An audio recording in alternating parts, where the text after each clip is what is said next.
Now, being on the Pro Tour for, like you said, 7 months, what are some of the hardest things that you found about being a professional tennis player?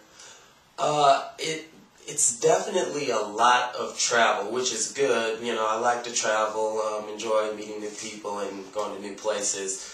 But it can also be difficult being on the road for long periods of time and going from one place to another, and the expenses of traveling and things like that can be very tough at times. I'm sure.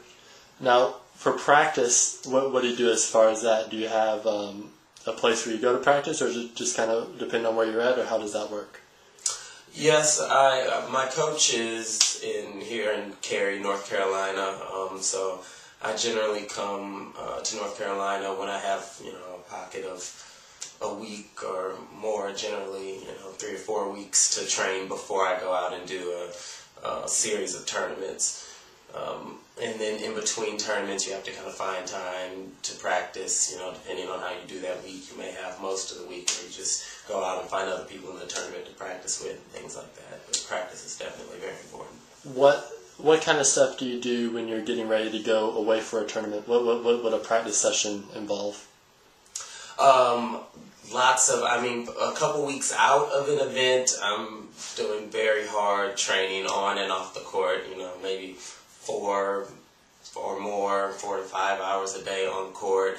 Lots of drilling, point play, some drop feed, just about everything on the court, and then a lot of conditioning and strength exercises off the court with a trainer that I have here in North Carolina.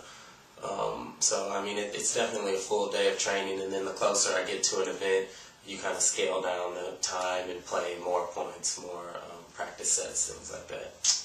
Now, what would you say has been the biggest jump or the hardest jump from the college to the professional tour? What's the biggest difference in the opponents you're playing and the game styles and that kind of thing? Well, the first difference that comes to mind is just that once you make that transition to the Pro Tour, you really are, aside from a coach that you may have helping you or a trainer or something like that, when you're in a certain place, you really are, for the most part, on your own. You don't have the team, that's playing with you. And so it really is your responsibility to do what you need to do to get ready to play a match. And so that's a big difference from just the approach from college tennis to professional tennis. In terms of the tennis itself and the players, it's the top level of tennis in college is pretty high, but that's pretty much the standard for the tour, even on the futures level. And so, guys are very consistent. Everyone, has all strokes, moves well. And so it definitely comes down to fitness and preparation a lot of times. What goals have you set for yourself in your professional career for tennis?